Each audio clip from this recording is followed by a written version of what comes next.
Hey, thank you for coming to my show. I think you'll hear something today that makes you click that like button, share with your people, and subscribe so you don't miss what's next. Let's stay connected. Tell me what you think in the comments. Thank you for joining us today at our Unseen Dads. And today we have with us Chris Rothwell. How are you doing today, Chris? I'm good, man. I'm good. It's good to be here. Thank you for having me. Well, thanks for being with us. The way I like to start my show is, who are you? Man, I love that question because it's broad and it says a lot, I think. And I was thinking about that. I think, for me, it's kind of who you are and then also what you do, right? So I think, who am I? I'm somebody that, in terms of identity markers, I'm a 40-year-old Black dad, right? And I care about community. I care about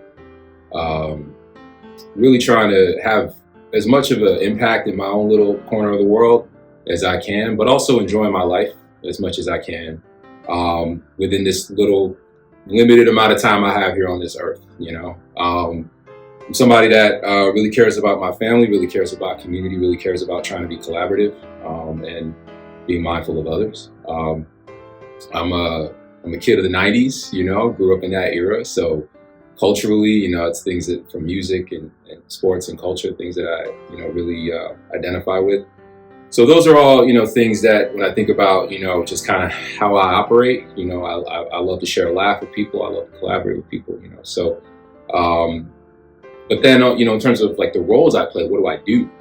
I think that's an interesting one because I think we're here to talk about one of those roles and really the most important role for me. But, there's several of them. And I think that's part of the challenge, right? Because I am a father of two young girls, but I also am a husband. I am a brother. I'm a son.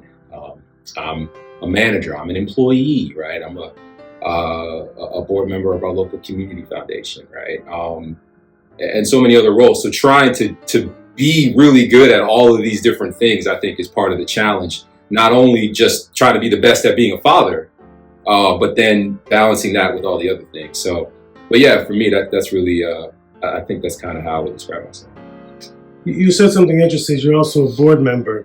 Yeah. I've been having discussions with people of color about board representation. Yeah. How did you get started with that? It's funny.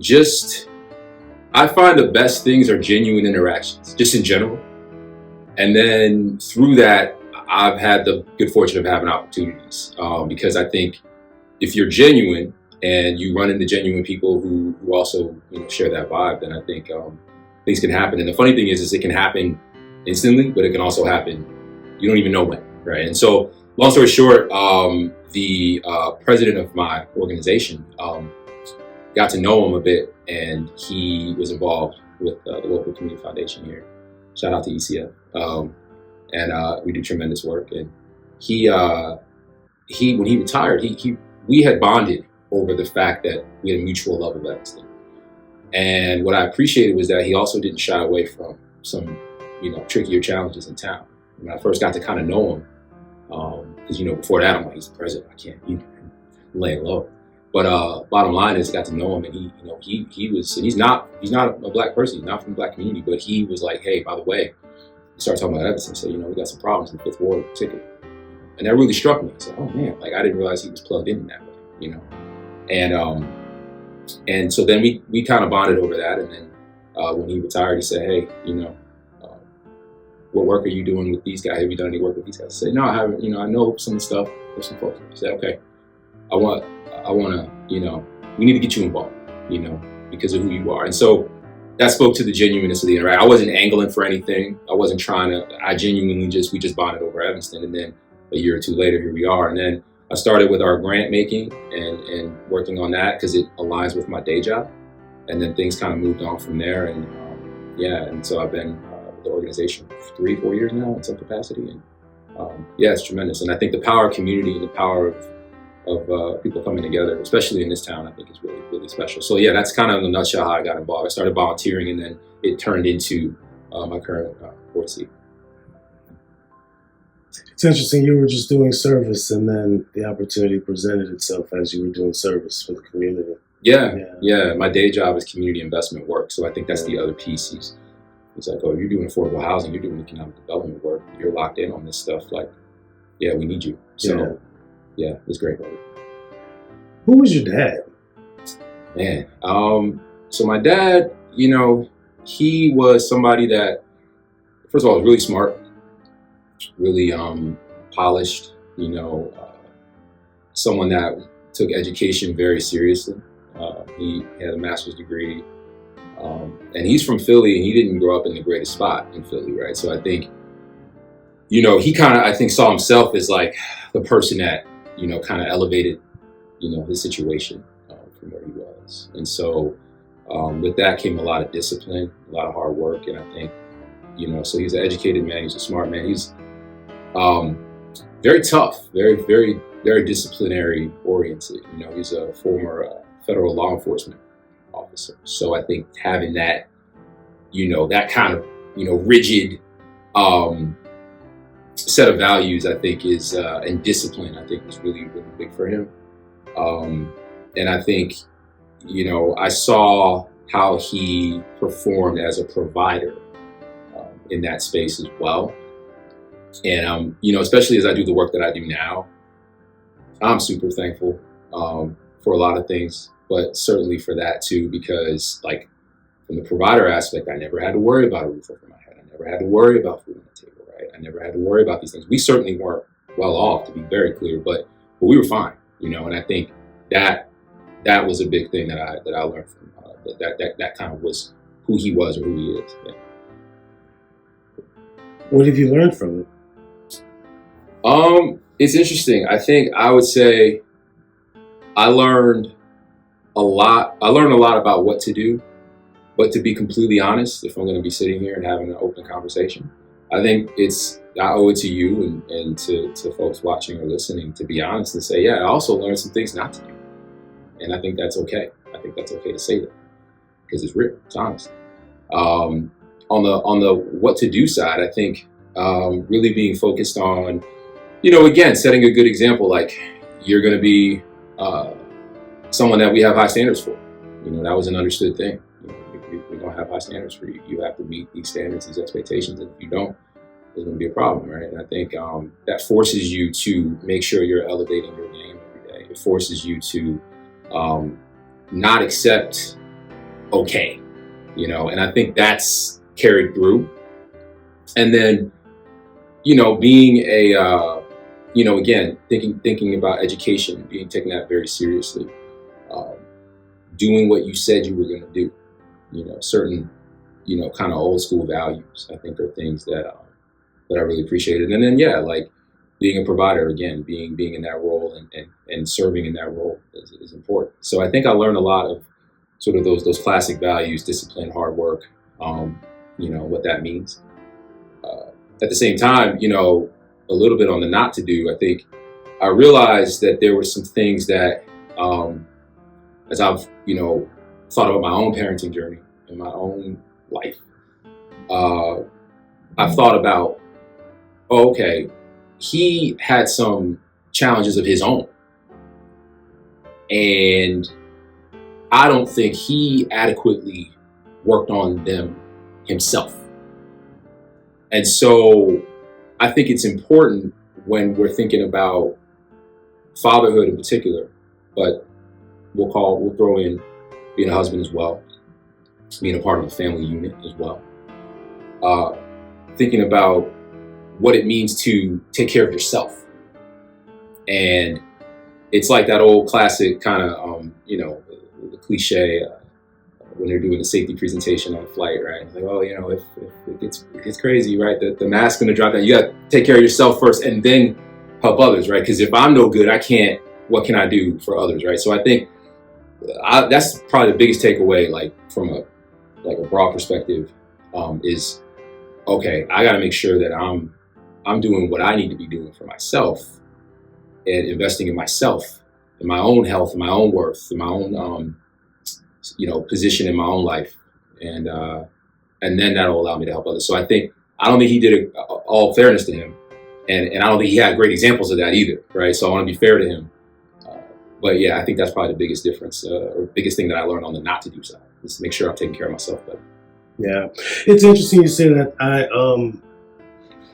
My parents got divorced when I was about 4 years old, and so I saw my dad. I knew who he was, but didn't really see him much. And you fast forward, I don't know, about 26 years later, 27, 28 years, somewhere around there, having a conversation with my cousin. I then realized that my father's mother kicked my father's father out. Okay. So that my father didn't have an example of how to be a father. Yeah.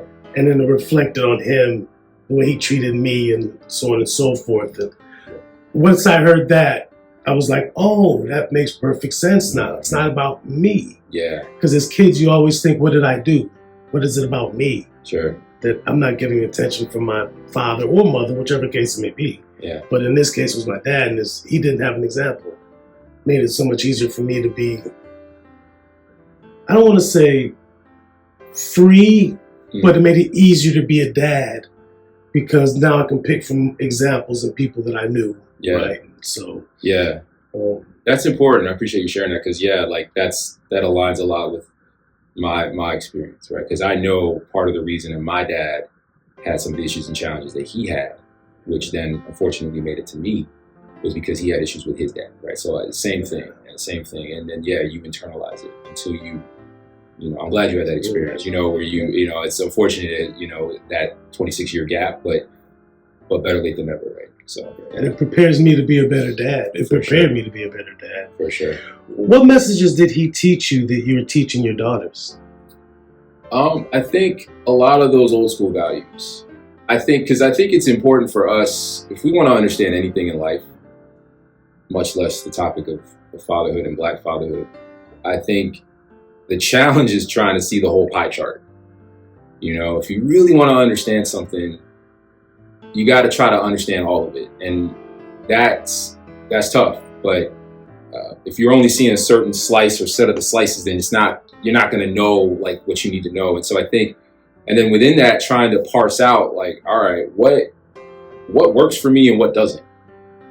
And I think when I think about my own father and what I learned, I think that's the key, is because there's a tendency to say, I'm gonna throw it all out. Right? Just, you know what? Some of the things I didn't like, some of the bad things, I'm just gonna toss the whole thing. It's like, no, actually there were some really good things. And a lot of the really good things are those old school values that I was talking about before, of that I watched him get up every day crazy early. I knew he was on, these 15-hour stakeouts, like doing all this crazy stuff, the stories that he told years later, I knew that he actually had a not late, but later career shift. He didn't get in, he didn't go to the bureau until he was like, not like, particularly old, but like in his like early 30s, I want to say, and then, had to go to the academy and had to go do all that and this grueling training. And, I'm sure he had moments of doubt. I'm sure he had moments of, is this the right move? And he did it. Right. And then how dedicated he was to that. He really, I think that's one of the best things that we can all do is lock in on some values that really strike us as how we want to live our lives, and then go like that's a North Star for you every day. And I think his career, he really believed in service. So I think learning those sorts of things about hard work, discipline, pushing through, being service oriented, being willing to push yourself in a direction that maybe, you weren't even sure you could go. I think those are all things that I really value and really appreciate, from what the example he set. So I think it's really those things. And then the other thing I mentioned too, was just the value of, being educated and being someone that's constantly trying to learn. I think that was a big thing for him too. What are some of the joys, or unique joys, you've experienced as a Black dad?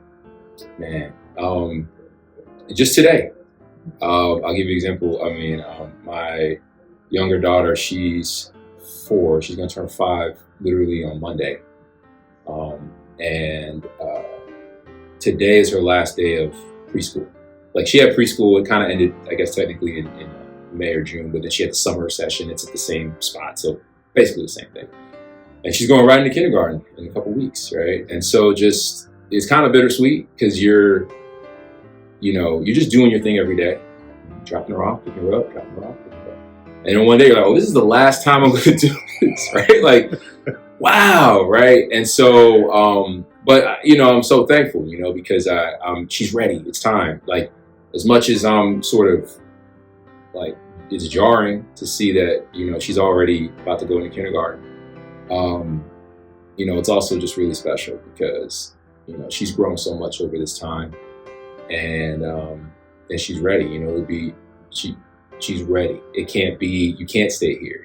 And so because of who you are, because of how you develop at this point. So that's a big joy. I think seeing them happy and healthy and in a really good, positive, loving environment, I think is a big thing for me too. Just, I think they get to live life in a way that it just really puts a smile on my face because they have such a positive, happy, loving environment. And I think that's one of the reasons that, when I thought about, all right, I was young, I have kids, like what do I want to do? And it was a lot of, again, I guess it's just the theme for me is trying to take out like, all right, what did I appreciate about my upbringing? Which again, was a lot. But then the things that I didn't like or I didn't appreciate or I wish were different, I wish I had been parented differently. It's like almost like, as they say, you're reparenting yourself as well when you're parenting your own children and saying, okay, now I get to do it the way I want. Now I get to create the environment that I wish I'd had, but now you get to have it. And that makes me happy, right? And that makes 10-year-old me happy too, And so, yeah, they just have a really like enjoyable existence and there's a lot of things that aren't on their brain. I mean, there's like research behind that too, right? Like, I'm not going to pretend to be an expert, but it's like, there's research on like what cortisol levels, the stress hormone, can do to anyone's mind, but certainly to a young developing mind. And that kind of being in fight or flight, having that be activated to a certain level when you're real small. That stuff imprints on your mind, and it's stuff that you have to then kind of like unpack, right? It's been part of my journey, right? So it just gives me tremendous joy that like that's not a thing. That's not even a thing. That's not to say that our lives are perfect or, of course, but that sort of base level understanding that our home is a safe, happy, healthy, fun place where they're supported, they're loved, they're encouraged. That's everything. And then, of course, there's all the little moments. There's the riding a bike or swim lessons or, things that they're doing at school or just seeing them grow every day or getting a piece of their sense of humor. They're like legit funny. They say something, you're like, that was good. So I think, anyway, yeah, I think broadly speaking, it's creating the environment, and then there are all sorts of little joys within that, whether it's the last day of preschool or all these other little things that they do. Yeah. As a Black dad, what is your greatest superpower? I would say probably resilience. Yeah, I think, life's hard. It is. I think it is. And I think one of the things that I'm trying to do a better job about is recognizing my own strength as it pertains to or as I use the evidence of it. Because we all have those moments where we're like, man, it's tough right now. How am I going to do this thing? How am I going to get that going? Right?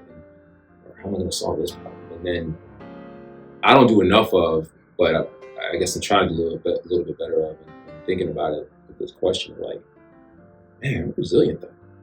Like that, and and a lot of the conversation obviously today is about fatherhood, understandably so. But then one of the things that is part of my story is I lost my mother when I was 18. Mm. And so, that just shifts your whole thing, right? And so Yeah, I think being focused on the resilience that I've had this whole time. It's like, man, I'm a, you know what? Like, I'm a tough, you know what, right? Like, yeah, okay, I can do this. I can do that. And so I think, I think resilience is probably my biggest superpower. Because then, if you have the ability to push through stuff, then that also allows you to be, more joyful and more positive and more, giving the things that you want to give to your kids. So I think I have other strengths, but when I think about superpower, when I really think about it, and I think resilience is up there for sure. It's a great superpower to have, man. For sure. What are some of the biggest challenges you faced as a Black dad? Man, I think one of the biggest things for me is I'm raising two young Black girls in a world that does not value, or at least appropriately value, Black women. So a lot of the backdrop of the parenting that my wife and I do is understanding, like, I also have to get you ready for this bigger thing. Because I talked about, we got our own nice little great bubble that we've created, this nice life that we've created for all of us. But like, man, like, it's cold out there, And so I think just that's a challenge, because it's just always in the back of my mind. And yeah, like I've also, and it kind of also, one of the sort of, I guess, sub challenges of that is, am I preparing them enough for the hard stuff? Because that's always a challenge too. Have I overcorrected, right? Where, I don't want you to feel unsafe. I don't want you to feel, like your environment isn't like, home base needs to be right. Mm-hmm. But at the same time, like, really trying to make sure that they, in age appropriate ways, understand, like, man, it's real out here though. Like, this is not a game. And so I think that's a big challenge for me. I also think the current world that we're in, not just what they're gonna enter, but where we are right now, is challenging. You think about, social media. You think about, some of the messages and the imagery, that's coming in, and trying to, there was something a while ago. My older daughter was watching something, and it wasn't like inappropriate, but some of the messaging, in terms of some of the stuff. And my wife, I wasn't at home. She told me about it later, and my wife was like, she was like, wait, what? And she was watching a little bit, and again, it wasn't, but it was like some of the messaging in terms of dynamics between men and women, and it was weird. And she stopped it, and she was like, hey, this is actually not okay. I know it seems like, oh, it's just this animated character and that animated character, and they're just, oh, hey, cool. But it's like, no, that actually is bad messaging, right? So I think that's another big problem, big challenge, is just trying to not only deal with, like, the world they're going to enter when they're grown, but also some of the messaging, some of the challenges, some of the social media culture, and those sorts of things, and giving them the tools to, because they're still so young, but giving them the tools to be like, oh wait, that's actually not okay, right? And understanding how to do their own discernment, But that's hard. That's hard stuff. So it brings me to another question that I love to ask. How can Black dads be more allies and partners to the Black women nourishing the Black community? Yeah. I think first thing is just recognition. I think before you can really do anything, you gotta like identify the thing. And I think, so just being open to really observing how this works, I think, and what the challenges are of Black women. I think, for example, not to go super into politics, but just a quick example, like, one of the takeaways that I know a lot of Black women in my life felt with the results of the last presidential election, was, oh, so however many tens of millions of my fellow American citizens basically just told me I ain't nothing, right? They took that really personally, right? And I took it for a lot of reasons as well, but that specific point of view of like, oh, I was told that I'm nothing, or that I'm not valued, that was something that only a Black woman could have that insight into, right? So I think just being attuned and listening, and I think trying to really pay attention to that, and being willing to hear messages of that. So I think that's the first thing, is just like awareness, just trying to find awareness. The other thing is just trying to like really, really be available. Okay, I heard it or I observed it, but that doesn't do anything if I'm not like going forward with it, right? You know, so I think then trying to find ways to be able to just listen, right? And really, hey, I heard you said that, or I noticed something, like, I really want to, unpack that with you. I really want to, try to, is everything all right? Like, what's going on? Are you, is there something I could, just being like available to not only identify, but then to be there, to be supportive and active support, I think is big. So I think that's a big thing, is just recognition and listening, and then being available. And then the other thing is, I think, and this is where it gets tricky. I mean, it's all tricky, but I think when we notice maybe some attitudes or some comments, or maybe somebody's telling us a story about something, we've all had this, whether it's male-female dynamic, whether it's man-woman dynamic, whether it's whatever it is, where you're like, actually, man, I actually think you're probably in the wrong here, right? Like, they're coming to you, can you believe this? And I'm like, I'm listening, I'm like, wait. And then you're like, actually, man, I kind of think you. What point of the story are you trying to get to? Yeah. You're right. Yeah, like, when are we turning that corner into like, you're right? Like, come on, man. Like, actually, right? So I think, and that's tough. That's a tricky one, man, because they're coming to you thinking one thing, or like you're just going to blindly support that. But I think being able to, what is it they say? It's kind of corny, but I think it speaks to the point. It's like not calling somebody out, but calling somebody in. Mm-hmm. Just sort of saying, hey, encouraging certain things, I guess, ultimately amongst ourselves. So it's like, what can we be doing to be mindful of and identifying issues with Black women, challenges that they're facing, being available to them. But then there's also our side of the ledger, where it's like, all right, what are we doing to, and that's a specific example of like calling someone in, but it could also just be support. Like, you could have, brothers that are 100% locked in on that, right? Yeah. And you don't actually need to have any of that kind of conversation, but it's just more of like supporting them in that effort, or letting them know that we're aligned too. So I think supporting each other in supporting Black women is the other part of it, So we can support Black women, we can support each other in that support. And I think that's we got to do both, I think. Yeah. As a Black dad of daughters, how aware are you that you are the first example of their boyfriend, their mate, their husband, as to how you treat their mother? Yeah. Very. One of the things that it's probably a trauma response, but like I'm like, I really don't, if my wife and I are not seeing eye to eye on something,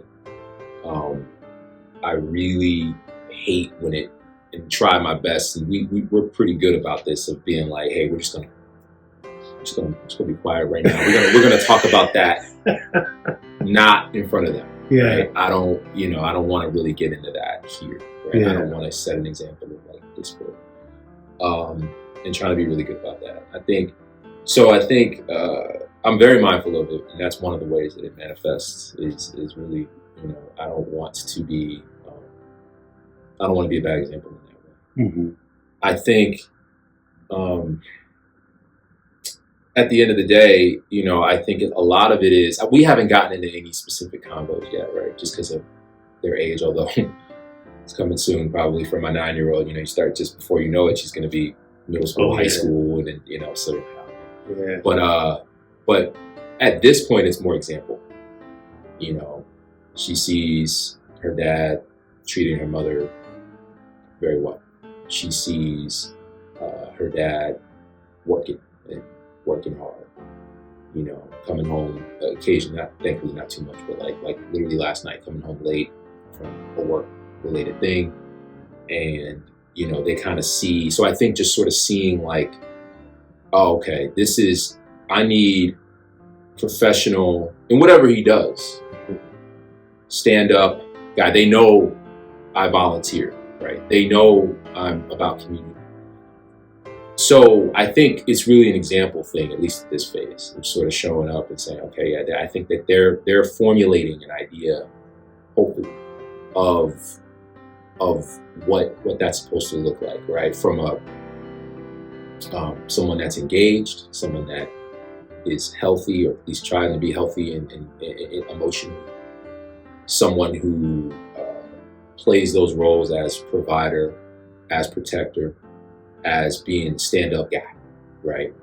And I'd like to think that I'm not perfect, but I'd like to think that just by virtue of my example as how I present and how I proceed just through the world and through my life, I think that hopefully they're picking up these signals of, okay, anybody that you may engage with, you know, as you grow up, we can't have, you know, knuckleheads that's not a thing, right? You know, dudes that are not about nothing. Yeah. That's not a thing, right? And dudes who they're not honest, right? Or don't have at least a minimum level of honesty, right? Where they're just kind of, they're not real, right? I think being able to decipher that is something that hopefully just from me being who I am and how I also treat them and how I treat their mom, and hopefully that'll get it. For now, that's the example I'm gonna say. But I'm very mindful of it.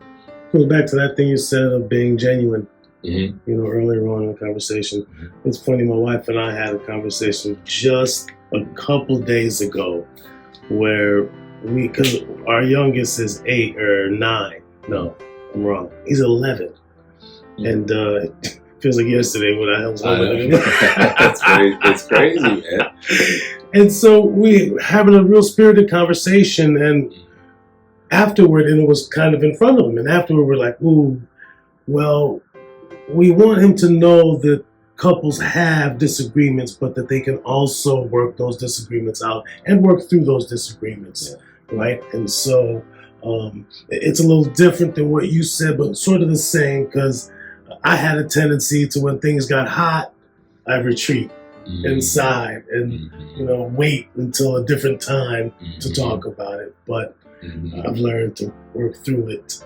It's very tough. Yeah. It's very tough. It's tough. Very tough. But as long as you're trying, you know, that's the best. Like, you're aware and you're trying. Yeah. How do you discuss race, or how do you plan to discuss race and identity with your girls? Yeah, it's interesting. You know, I think one key way we've done it is through family history. So it's been interesting. Just this past October, I guess it would be, right around Halloween. So actually, not that. It's closer to this one than last one at this point. But it was an interesting time for me because one of the things that I really like around that time that I started to get more into is Dia de los Muertos, Day of the Dead, right? Mm-hmm. I'm trying to learn Spanish. It's been a couple of years, so like I'm like more into more exposed to the culture and thinking and like, oh, and they had that movie a couple of years ago. Oh gosh, what was the name of that movie? Where Coco, where, you know, it's like, you know, it's a great animated film and they're talking, you know, that whole thing. And the whole idea of like taking an opportunity to remember your family in a very specific way is really, really cool. It really spoke to me. It's cool. It's really cool. So last one was the first time that I tried to take that as an opportunity, put a couple pictures up and, you know, a little makeshift ofrenda, you know, at the, you know, on our fireplace, right? And just sort of being like, hey, you know, and then taking them through some of the digital pictures we had and saying like, hey, this was your great grandfather. This was your grandmother. This was your great-grandmother. These are people, here's a picture.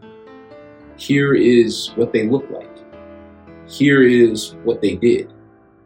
And here's the life that they lived, and giving them that information, and then bringing in, because so often that's where, you say, yeah, and this person was one of the first Black X, right? Mm-hmm. Or was when I think about my own dad, like there weren't that many Black folks in the Bureau, probably still aren't, right? But certainly not in 1984, So I think that's been cool, really trying to take the opportunity to have family history and then layering in, like, they did ABC thing, and it was that much more important and that much harder because they were Black.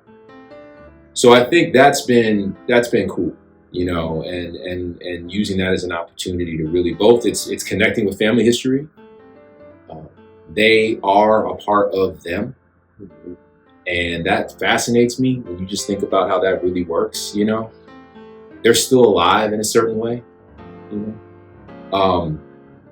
And then I think the other thing is then, so then tying that into their own Blackness, I guess I should finish that point. And saying, okay, this is how this ties into you. I think the other thing is, and it's kind of funny because this is like a benefit of living in Evanston, right? Where, I got friends that live across the country in certain states, and I'm like, man, we are not learning about our kids. Not like we have to do all that, right? And it's nice because there is a specific focus on identity. And so what's nice is that they'll come home sometimes and they'll be like, hey, I heard about this, or they'll, as we know, especially during Black History Month, but even throughout the year, certain things will come up, and it gives us an opportunity to unpack stuff with them. Okay, what'd you think about that? We're like, oh, okay, yeah, that's it. Well, did you also know? I'm throwing in this thing or that thing, right? And really sort of describing that history. And broadly speaking, my almost 5-year-old doesn't really, she's still a little too young for that. But my 9-year-old, like broadly speaking, have that understanding of, and I guess this is, go back to one of your other questions, this is another challenge, is like, how do I tell you and start to train you about the fact that because you look like you're going to experience some hardships potentially at times in your life. But I don't want that to stifle you, and I don't want that to put that in your mind that you're less than in any way. But I also don't want you to be ignorant to that. Like, you need to know. And so having those conversations of like, yeah, there used to be that Black folks couldn't do ABC. We couldn't eat here. We couldn't, these different things. I've learned about slavery, right? And really, and taking those opportunities to sort of, tie that into their own Blackness and have them understand the realities of that, but not be stifled, not feel like, the world is terrible or it's going to be out to get them. And really, so yeah, I think using those opportunities is really like the best, I feel like, because it's not just like, I'm sure there are other ways we could probably be even more active or general about it, but it ties them into something when you can tie it to family, when you can tie it to what they're hearing or what they're learning, when you can bring it in.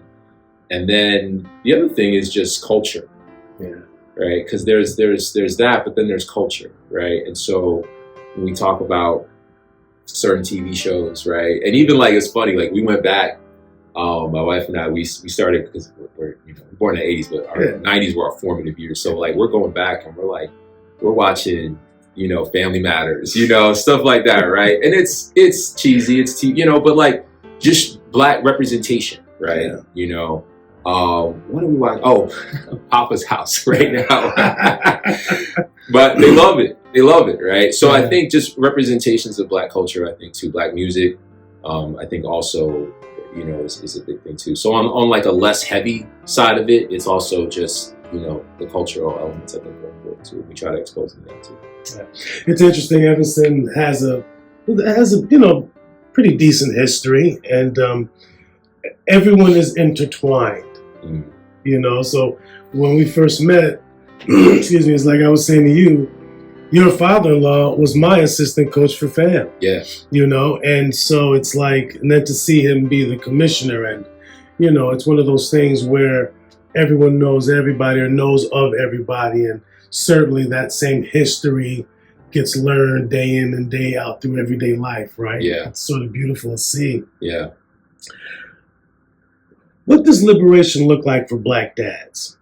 Let me ask it a different way. Will the stigma of Black dads not being involved ever disappear? Short answer, no. No. Not to be overly cynical, but yeah, I think the short answer is no. I think the longer answer is I think it can be reduced. But I don't think it could ever be eliminated. I think much like race and racism in America, I think it can hopefully over decades, maybe centuries, well beyond us, it'll be significantly reduced. Hopefully. But I don't think it can ever be eliminated. It's so embedded, it's so infused into the DNA of American culture. It's just so hard coded, and that I don't know that you could ever really do away with that. And so, since you can't do away with the broader context of race and racism and challenges in that respect in our culture, then you're also not going to be able to really eliminate stereotypes and ugly stereotypes such as the one you just mentioned within it. I think that's always going to kind of be a thing. On the positive side, I mean, in terms of what we can do, I think to reduce it. All right, what's that smallest level? It won't never go away. But what's the smallest level we can get at? I think a lot of it, unfortunately, there are two kind of elements to this. One is what we can do, and the other is what broader society will do. As we've seen, the pendulum just swings. The most tragic one, probably, at least in my humble opinion, is Reconstruction, right? You just have this little window where, man, maybe if we could have just stayed on that, and then nope, and then it snaps back in the other direction. And you have this decades-long, racial terrorism campaign, Klan, and so on, 1870s, 80s, 90s, all the way through the 20th century. You have the Civil Rights Movement, right? It's like, oh yeah, cool, right? And then you have this snapback in the 70s, 80s, right? And then you have, most recently, you have Barack Obama, right? President Obama, wow, right? Amazing. And then you have this snapback into this current situation, right? So the way I always look at it is like, you got to strike while the iron's hot with that side, with the pendulum, when it's in your direction. And that doesn't mean you can't be intentionally trying to move it yourself. We do, and we have to, and we can, and all of that. But that's a lot less out of our control. We can influence a little bit, but man, there's so much out of our control on that. But when it is there, then you jump on that. And so pushing in those opportunities, in those moments, to really publicly battle those stereotypes, publicly challenge those things, publicly represent in a certain way, publicly call people out, take advantage of that. But I think the bigger thing, the thing that's always going to be more in our control is, all right, well, how are we thinking of ourselves? How are we presenting ourselves? And the reality is that, as I understand it, I mean, it's a gross misrepresentation. Like the number of involved Black fathers is so much higher than what the stereotype would have us be. Yep. And, but I think all we can do is show up and represent and be who we are. And then I guess the last part, maybe just thinking about this, it's like, yeah, we can do what we can do.